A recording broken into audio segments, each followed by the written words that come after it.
Welcome, everyone. Thank you for joining us for this event.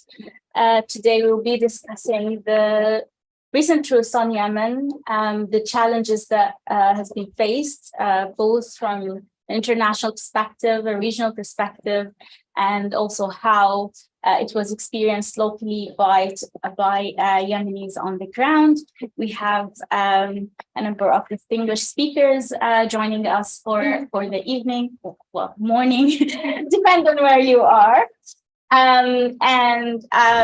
To just a few points before we start our discussion. You can follow and tweet us online, and the event is also live streamed on YouTube. For anyone who loses connection to Zoom, please feel free to move to YouTube to continue joining our discussion. For the Q&A section of the conversation, please use the Q&A button on Zoom to pop your questions, and that's how we will be collecting all questions to answer them during the Q&A session. The event will be partially recorded, so we will be recording the speaker's remarks, and then once we move to the Q&A session, we will cut the recording, or we'll stop the recording to allow everyone to speak openly and freely. With that, I'd like to welcome our guests and our speakers. Sorry, I have the camera here, and my speaker's on the other side. You won't see me because I'm in the room, but I'm going to turn to my speaker so I can see them. Apologies. So I'd like to welcome the Right Honourable Alistair Burt. Mr. Burt was the former Minister for the Middle East, the UK government. He will be discussing with us the international and regional dynamics, as well as the UK role into the truce and the policy framing on Yemen. We'll also have Ahmed Naji, who is a non-resident scholar at the Malcolm H. Karangi Middle East Center. We'll also be joined by Nasser Abdel Karim, who's the communication and coordinator with Renata Rendon as well, who's the advocacy manager from the Norwegian Refugee Council. And finally, we have Kawkab al-Daybani, who is a gender and communication expert. Welcome, everyone, and we're very pleased to have you here with us tonight. We will be showing a short video as well between the speakers and the Q&A session to give you a little bit of time to pop your questions once we move to that part. But please feel free to start asking your questions from the beginning. The UK role is crucial in Yemen. UK is the pen holder for Yemen at the Security Council, is also a member of the Quad, has been leading on the funding in Yemen, both on the humanitarian and peace building aspects. We're seeing also lots of support from the UK for Yemeni women. However, some of these roles have been under question recently to look at, is that enough? What else do we need to see from the UK? And that we'll hear more from Mr. Alistair Burt on. And then we'll be moving on to the political and economic and security dynamics regionally, which will be discussed by Ahmed Naji. And then we'll move on to finally discuss the local experiences, which Kawkab, Renata, and Nasser will be kind of briefing us on. And finally, we'll be attending to and answering your questions. So to start off on the key international and UK role, I would like to hand over to Mr. Alistair Burt. Thank you very much. Thank you very much to you and to Rusi for the invitation for this and the opportunity to talk about Yemen, and to talk about Yemen with those who are much closer to the ground and more expert than I am in it. and to give a chance to answer some questions and to try and catch up with events and set them in context. I don't want to give too much of a history lesson, but I hope it might be helpful to say a little bit about my background, because if you look at the years that I was in office, 2010 to 2013, and then 2017 to 2019, you will see they cover pretty pivotal times in relation to the recent and modern history of Yemen. So I won't go back earlier than that. Many of you on the call will know that, but let's just take it through from 2010 and the UK's engagement and what has happened. The upheaval that became described as the Arab Spring, or whatever people now like to call it, started in North Africa, but reached Yemen, and reached Yemen with the demonstrations 2011, 2012, and the events that led to the toppling of Ali Abdullah Saleh and a new government coming in. I was present during that period. I was in Sana'a, went down to Aden, and saw some of the participants. The UK was particularly interested in the role of new voices in Yemen. The old voices were clearly being replaced by others who'd been out in the streets, by women, by young people, picking up on ideas elsewhere and looking forward to a new Yemen. I remember being particularly enthused by the activities surrounding the national dialogue, the opportunities that appeared to be there. There were inevitable discussions about the shape of the Yemen to come.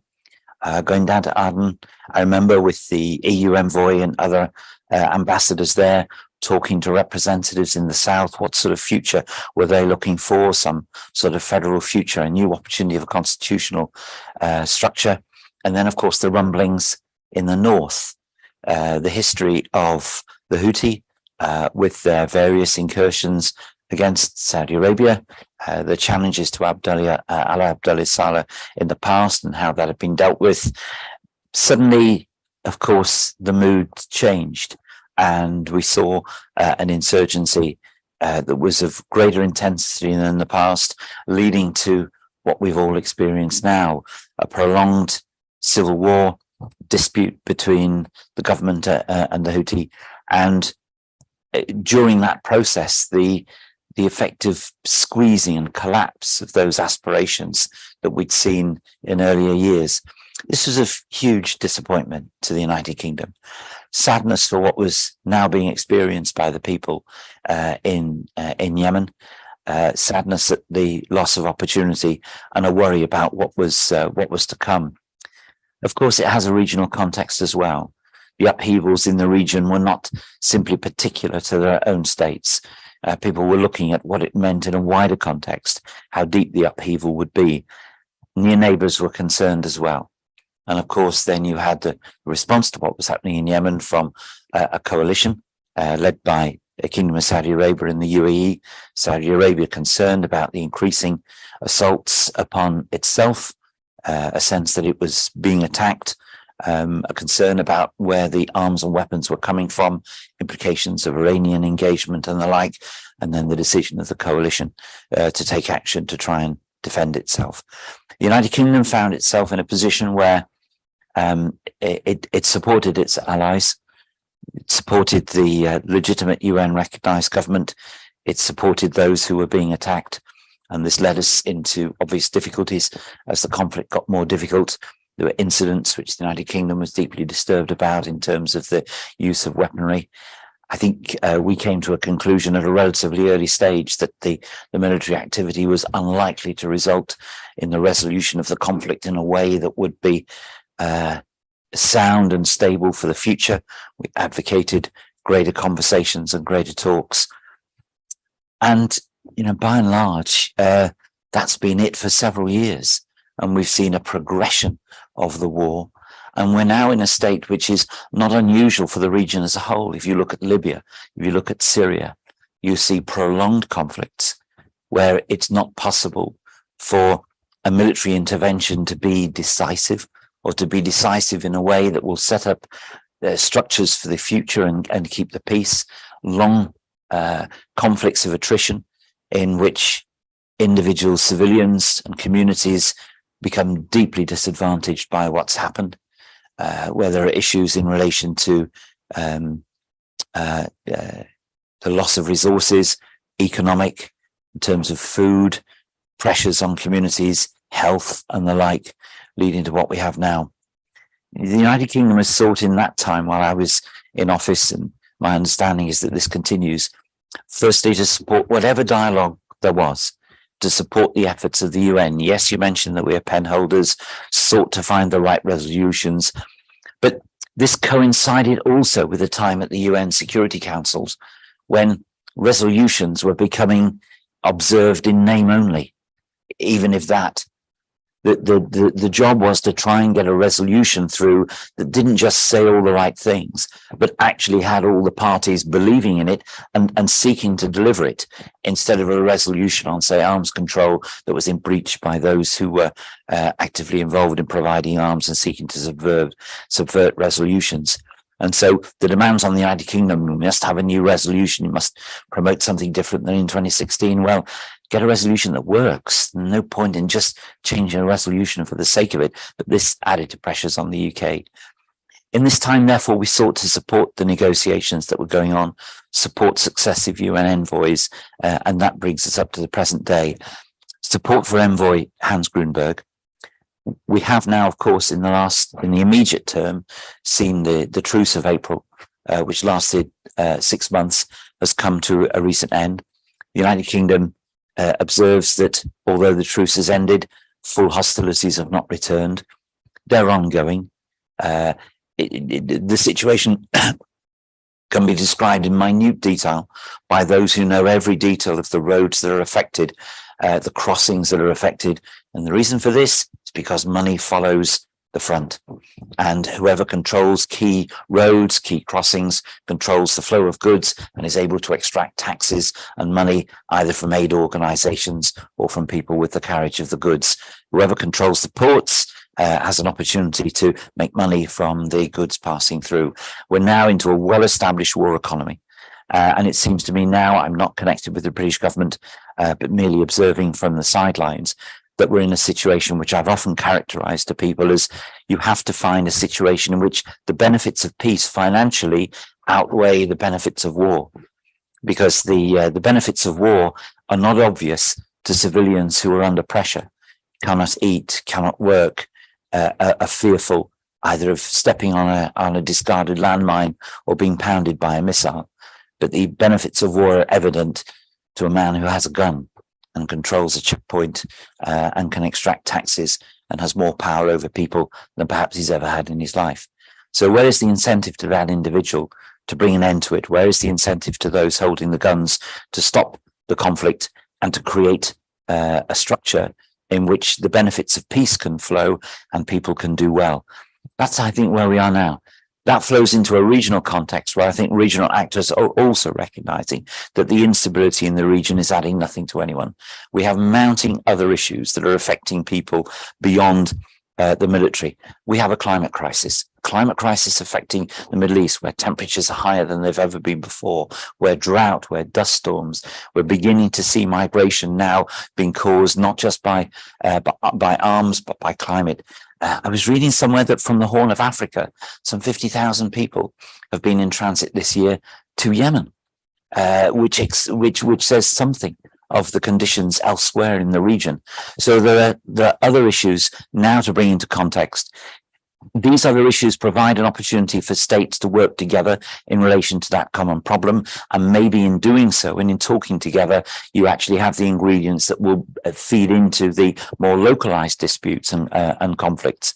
So I think what the United Kingdom will continue to do, support in a humanitarian sense. Everybody knows the UK's economy has become constricted in recent years, but money will still flow to Yemen. There is now a more stable government in the United Kingdom. We used to talk about other people's unstable governments, but the tables have been slightly turned now. But we have, I'm quite sure, a stable government with a foreign secretary who knows the region well, is very committed to it. A development and aid minister who, again, people know has been very invested in Yemen, very personally involved in it for many years. a determination there to use what resources we can in the best interests of Yemen to find ways through for that, support global funds as well, strong support for the efforts of the UN envoy in order to find a political structure to go with the truce that has been worked upon, and in doing so to try and create the background and the conditions where you will get an opportunity of a dividend, a financial dividend for peace, and that might flow into people's calculations that actually war and conflict is ultimately defeating. And if you want true prosperity and true opportunities for those you claim to lead, then you will lead them to peace rather than to conflict. Thank you. Thank you so much. We now move to look more at the regional. Sorry, I'm very confused by the screen and the camera. We move to talk more at the regional and national level and security dynamics of the conflict in Yemen with our speaker, Ahmed Naji. Over to you, Ahmed. Thank you so much. Can you hear me? Yes, we can hear you. Yeah, that's perfect. First of all, thank you so much for the invitation. I'm so happy to be with you. And in my presentation, I'll be focusing more on the truce dynamics and the different politics around it. So to understand the truce in Yemen and why it was happened in the first place, I think we need to go back a little bit to the time before April, because that could tell us a lot about why we had the truce. And I think the reason behind the truce was not the willingness of the parties to, reduce the humanitarian situation, rather than it was, some sort of military interest, let's say. And there was some sort of relative military balance in Marib, in Shabwa, especially after, the Giants brigades intervened in Shabwa and pushed the Ansar Allah movement, the Houthis, outside the governorate. And from the other side, the Houthis couldn't manage to achieve any sort of breakthrough in Marib. And there was a huge fatigue actually in all parties. And because of this, we found suddenly, all parties have some sort of interest to move towards a truce. So this is, the key, let's say, reason behind the truce at that moment. And the same dynamics happened in the first renewal of the truce in June, and also in the second renewal in August. Later on, there was some sort of changes, and I'll speak about them later on. But during the truce, we found key three, let's say, findings. The first one, the truce was implemented without any sort of monitoring mechanisms, simply because every party found some sort of, interest to maintain it. And the second finding is, how the truce was, activated on the ground. And we saw here different kind of implementation. We saw zero cross-border attacks. There was no attacks from the Houthis against the Saudi territories. And there was also no attacks from the Saudi-led coalition against the Houthis controlled areas. But on the other side, we saw more cross-border, we saw more domestic violations. If we just saw the numbers about how many violations during the 6 months of the truce, they are more than 20,000 violations, caused the death of around 350 persons in many areas. But of course, the areas which are close to the front lines were the most highly affected areas. Last, the third finding was, the parties of the truce. In my perspective, the truce was not ended in October. The truce is still valid, by the way. And the main parties of the truce is Saudi Arabia and Ansarullah movement, and they are in ongoing conversation without any sort of involvement from the UN side, simply because they don't want to give credit to the UN. And second, they don't want to,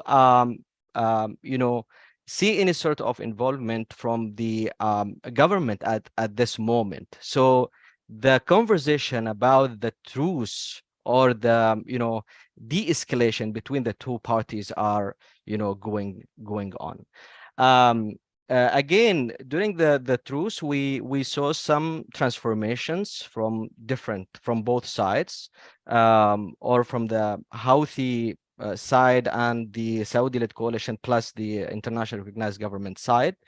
In April, there was some sort of, significant arrangement within the international recognized government. Hadi was removed, the PLC was formed, and the idea was to bring all the military actors who are very active on the ground. And at the same time, it was an attempt to unify those forces aligned with the Saudis with those who are aligned with the Emiratis. And we can show that very clearly in the, members of the PLC. They are 8 members, 4 for each country. And again, we saw some sort of attempt also to push the PLC to play more significant role towards,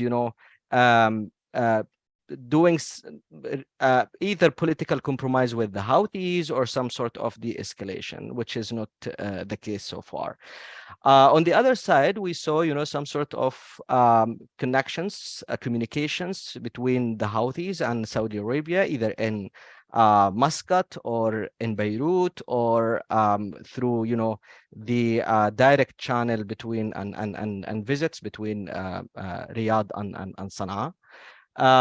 And which, still, not clear what kind of outcome will come out from this, conversation, but they are still there.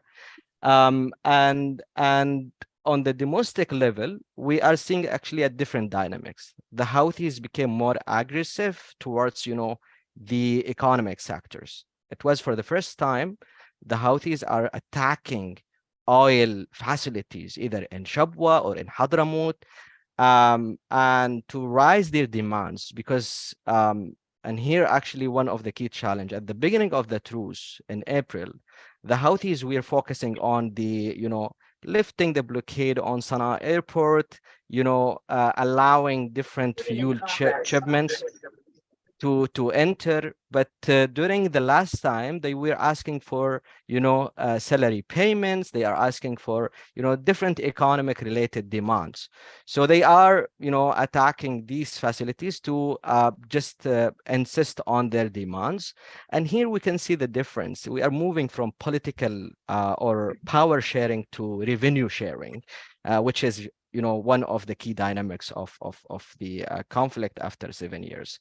And the last point in this particular transformation was, the challenges within different parties. The Houthis, experiencing more economic hardship in their areas. And this is actually the reason that they are pushing for more economic improvement coming out from the truce. And on the other side, on the PLC front, we are seeing huge divisions.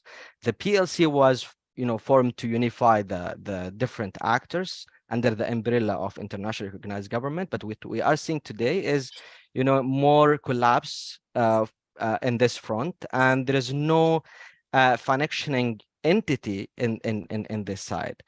I will end with the key challenges that we are facing today. If we are speaking about the renewal of the truce, ceasefire, political compromise, or anything in this regard. I think the first challenge we are facing is on the side of the Saudi-led coalition. Today, Saudis and the Emiratis are portraying their rule in Yemen as a mediator, not as a, part of, as a key party in the conflict. And it's needed to fix the damages they made during the 7 years of the conflict. And they are doing so because they have, large number of proxies across the country, and they are counting on them instead of directly counting on their forces. And the second challenge is on the side of Ansarullah movement. They feel to some extent they are winning the war, and they are the only representative of the country. And this is, their narrative. They don't want any sort of, participation from other Yemeni parties to be, a part of any political compromises.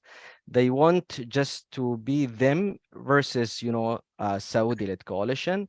And they look at the internationally recognized government aligned factions as a part of the the coalition, or as they name them in their media outlets, mercenaries. So they don't want to share power with anyone. And on the PLC side, the divisions I mentioned, they are creating actually huge imbalance and giving less opportunity for any sort of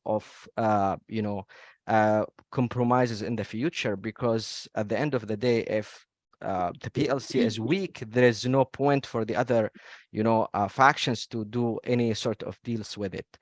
And the last point and the last challenge, I think, on the side of international community, because we always see more focus on the security situation of what's happening in Yemen, and they look at Yemen from the security lens, or they look at Yemen from the lens of the surrounding countries, the lens of their interest in Saudi Arabia, the UAE, and Gulf countries. What is needed, I think, is Yemen-centric policies to put Yemen as a priority. And I think this is the only way to have lasting stability, either in Yemen or outside Yemen. I will stop here, and if you have any question, I would be happy to answer. Thank you.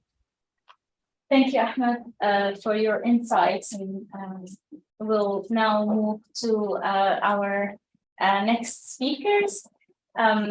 We now have Nasser and Renata from NRC, who will be sharing with us a brief overview of how the population experienced the truce in Yemen and what they want to see from a new and more sustainable end of violence. This will be based on research and work that NRC is currently doing in the country. Over to you, Nasser.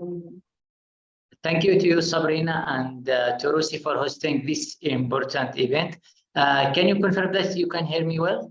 Yes, we can hear you well. Okay, thank you. So I work for the Norwegian Refugee Council, one of the largest humanitarian organizations working in Yemen. I am here with my colleague Renata, the advocacy manager of NRC Yemen, who will be presenting with me today. Understanding the international, regional, and national dynamics surrounding the conflict in Yemen is critical when it comes to supporting a renewed truce or a sustainable peace. But it is also important to understand the needs and wishes of Yemeni communities themselves. This includes their expectations of a truce and the role they can play in building a sustainable peace in Yemen. The truce brought many positive impacts on people's life. The reopening, one of these positive impacts of the truce is the reopening of Sana'a airport for commercial flights. This may seem like a small thing, but it has meant that more than 29,000 people could access life-saving medical care, education, and business opportunities. For example, my brother-in-law suffers from cancer, and he used to drive for 12 hours from Sana'a to Aden to get a flight to go to India. After the reopening of Sana'a airport, the suffering has reduced, but he still hopes that there can be new destinations like Cairo and India, where many patients seeking medical health care. Another key impact has been on fuel supplies. The truce allowed fuel to enter Hodeidah port, the main commercial port serving the country. During the truce, more than 3 times the total amount fuel entered compared to all the previous year. The devastating fuel crisis came to an immediate halt. Price of electricity, cost of transport, and even bread prices are cheaper now because fuel is available. I have an example of a neighbor who works as a bus driver. He lost his resource of income because of the fuel crisis before the truce. As soon as the truce came to effect, the fuel became available and he could resume his work to provide for his 8 family members. And finally, in the first 3 months of the truce, civilian casualties dropped to the second lowest quarterly civilian casualties count since 2018. This means that when I went to sleep at night, I wasn't worried to hear bad news next day about an airstrike landing on a civilian's home. There is a clear positive impact here, but unfortunately, that impact isn't the same across all parts of Yemen or for all Yemenis. Many of the positive implications of the truce were felt more strongly in the northern governorates than in the southern areas of the country. I will now hand over to my colleague Renata, who will give you more details about the many challenges Yemenis continue to experience and face even when the truce was in place. Thank you, Nasser. As Nasser notes, many Yemenis continued to suffer even when the truce was in place. In order to understand this and how people perceived the truce, it's useful to look at the bigger picture. By the end of the truce in early October, the humanitarian response plan was only 48% funded. In the absence of the international humanitarian and development funding needed to make the most of the truce to build people's resilience, Yemenis experienced cuts in humanitarian services. Also, during the course of the truce, bureaucratic impediments, such as delays in the issuance of travel permits and a spike in insecurity in southern areas controlled by the internationally recognized government, limited the ability of humanitarians to deliver assistance. More broadly, the economy continued to worsen, especially in southern areas. In the context of cuts to humanitarian aid, this was particularly hard-hitting. In this context, when the Norwegian Refugee Council asked internally displaced people across southern governorates controlled by the internationally recognized government how their lives had been impacted by the truce, most people told us that there was no impact at all, unfortunately. If anything, life had worsened since the truce came into effect. Yemeni families reported the price of goods or cost of rent having risen, aid delivery having decreased, and safety and security incidents having either continued or increased. In one focus group discussion, Thais, a respondent, said, "We have reached a stage where we hope that the war will return in order for the organizations to return." Some of the priorities expressed by Yemenis in southern areas, like an improved economy, access to livelihoods, and improved safety and security, to live in dignity, were not fully captured within the truce. The result was that for some Yemenis, the truce did little to help them survive, bringing into question for them the worth of the initiative. So what can be done? Our recommendation to the UK government and other stakeholders working to revive the truce and build towards a longer-term peace process is to ensure a seat at the table for the most conflict-affected communities. In the feedback to NRC, Yemeni communities we spoke to have clearly stated that truce can't come at the expense of humanitarian aid, economic development, or community protection. We need a revived truce now, but we need one that offers tangible benefits to all Yemenis across the country. Thank you so much. Thank you so much, Nasser and Renata. for your insights and that you shared. We'll now talk a little bit more on how the women in Yemen experience the truce or the lack of currently differently, and how the different actors on the ground reacted and affected women's situation. And we move on to Kautab to talk to us more about that. Over to you, Kautab. Okay, thank you so much for having me today. And I'm going to talk about how the truce has impacted women's life. For the purpose of this meeting, I have been consulting women in order to validate the results and also the comments for this meeting. The first quote I got is that the worst thing is that we don't have truce. This is the worst fear that women have on the ground. And when we discuss what are the benefits of the truce over women, they said, most of them said it's psychological relief, because as you know, women have husbands, have kids, they're afraid all the time, they're in constant fear. And as you know, war, the first head of war is security, human security. So women become afraid for their families and so on. So the truce has provided this, and it is very important. We should not ignore the psychological consequences of the war over the families in Yemen. The second recognized impact, positive impact, is that the economic relief. And this varies from in area to area. But for example, in Taiz, there are many female entrepreneurs. They started because they feel like there is enabling environment for them to start their businesses. So they start to work on certain areas.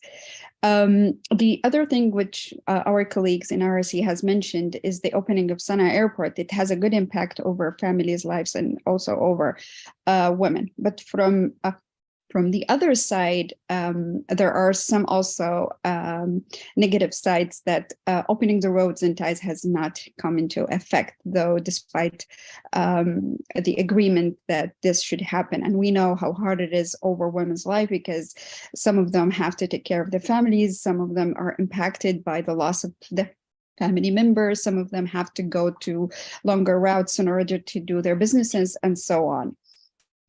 Another casualty that I would like to describe it as such is that the mobility problem. In the truce, if we look at the truce, there is a clear mention that there should be securing the mobility of women and children in the truce. When we look at if we analyze the situation, we realize the first target was women's mobility. If we look at the mahram policy, or the compulsory guardian enforcement over women, we see this is a violation of the truce. And this is not maybe like a military target, but it was socially targeted. And when I talk to all women, it's not about, let's agree that women's mobility is a human rights, and that's something we should all enjoy. But also, if we look at this perspective, all the women that I have talked to, they complain about this as being the hardest challenge they are facing, because women they need to move around cities, and they cannot, for many reasons, have male escorts, either because of the economic situation. Husbands are busy doing their jobs, and as you see the economic situation, it's difficult for the man to leave his job, or some women are afraid for their male relatives to be abducted and so on. So many of them, when they have talked to me, they said, we are afraid to lose our jobs. Some of them, they said, this has put a lot of restrictions over our work. From the other side, if we look at the women peace builders, it's very hard for them to be moving. And there are some incidents from Sana'a Airport where a lot of women activists have been asked not to travel because of their situation, or because of not having male guardianship. So this is the first challenge, and we need to address it in the peace truce to come, and we need to make it a priority, because we cannot have peace if women are restricted. And this is not affecting women, it's affecting also aid, it affects the entire family. And it is not an issue of a woman's, right. It's an issue of also peace talk, and it's a core peace call. The other issue is that, which is still continuing and I observe through my work, is the attacks against women peace builders. This has been raised, the attacks against women's political work has been raised in various UN reports, but this has been continuing. A lot of women peace builders are not able to continue their work. It's impossible to ask for peace if women are not able to use the word peace, if the peace work is forbidden in the northern areas. Many women that I talked to, they said they're afraid from retaliation. Some of them received direct threats. Some of them, they're at the verge of shutting down their organizations, and this is not being addressed. And we know from, and this is not just because I'm supportive of women's rights. No, we know that 35% increase in lasting peace when women are involved. And we know the majority of the civil society working on the ground are women-led organizations. And those women are working, let's say that those women speak people's needs. They don't speak political agenda. Those women are the ones we will count on after the war, or when we encounter peace agreements. Those are the women we are going to rely on to encounter, implementing these peace agreements. The other challenge is the missing of human rights prospects in the truce. A lot of women who are working in releasing detainees and working in this area have shown resentment and disappointment that this is missing. And we know part of the building trust measures are including releasing detainees, and apparently this is missing from the truce. And if we want to have sustainable peace, we need to include, it's the time to include justice aspect, because social cohesion need that. As peace activists, I don't look for, I know that it's important to have justice, but as peace activists, we always look for, social cohesion. When we have justice, this will allow people to have more forgiveness, more ability than to restore the social fabric that has been now torn away.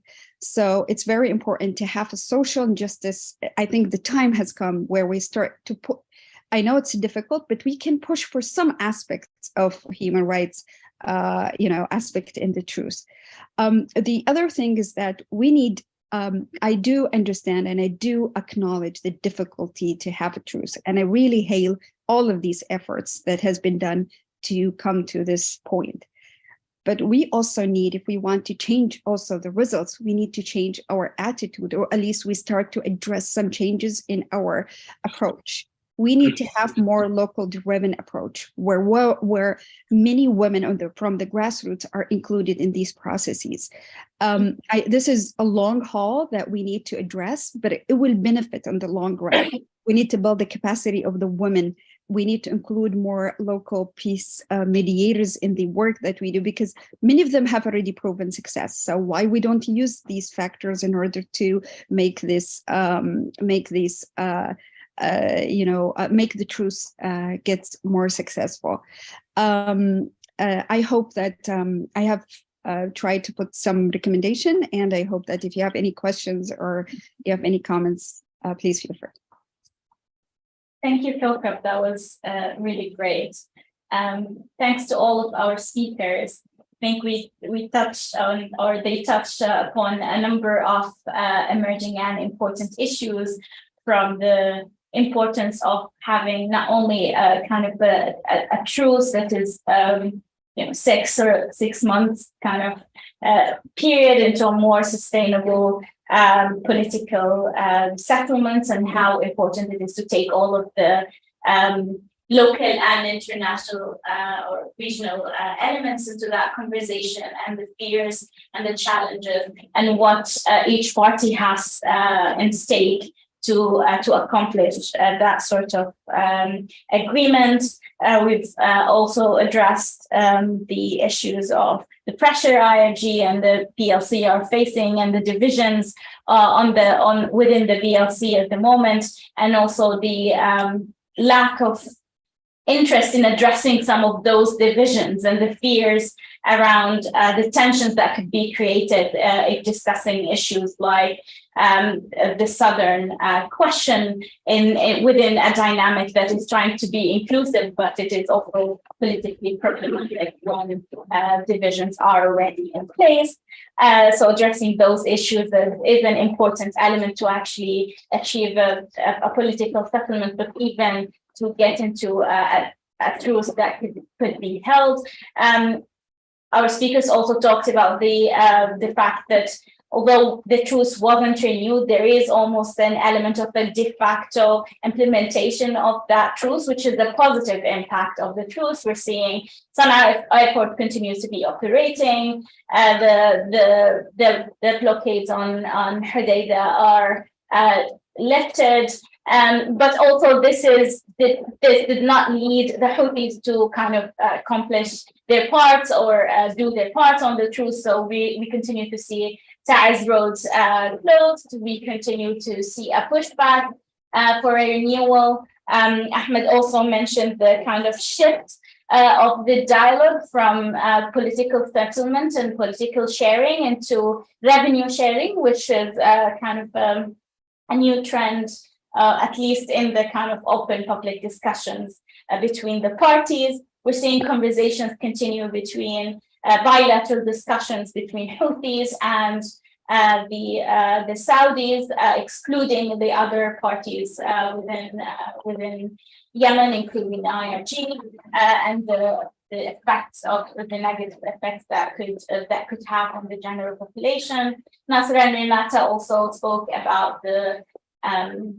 aspirations of the local population, although some have experienced positive impacts of the truce. Others did not see the same positive impact, and that is something that we need to acknowledge when talking about issues on the ground and how truces are useful. And that is maybe something that all of us need to advocate more for, to be more inclusive in the benefits that population on the ground experiences. Kokab has shed the light on enormous issues that women are facing as a result of political kind of like backdrop and reducing women movement. Women are facing a lot of issues on the ground. Many academic women haven't been able to go to academic conferences simply because they don't have a companion. That is not a simple thing. That is not a technical issue. That is a life kind of development, and we seek for women to be more present, to be more included within track 1, within track 2. We want them to be more active, but yet there are measures that limits their even simple right to move within the country or have access to airports. We know that airports are open in Sana'a. And I can say from a personal experience here that a couple of people I know who are based in Sana'a women were not able to leave from Sana'a airport. And although they had their tickets, they had all the right permits that they were requested to have. They had the family permission, everything that they were supposed to do, yet they were not allowed to board the planes, and they had to go and to Aden to fly from there to attend their events. So although yes, Sana'a airport opening has brought a lot of positive impact, it is not inclusive and not everyone can enjoy that privilege. So again, that's something maybe we need to discuss more and talk about more. I'll leave it to everyone in the room to ask us their questions. We will now stop the recording and move to a private discussion. But while you guys, while everyone is asking the question, we'll also watch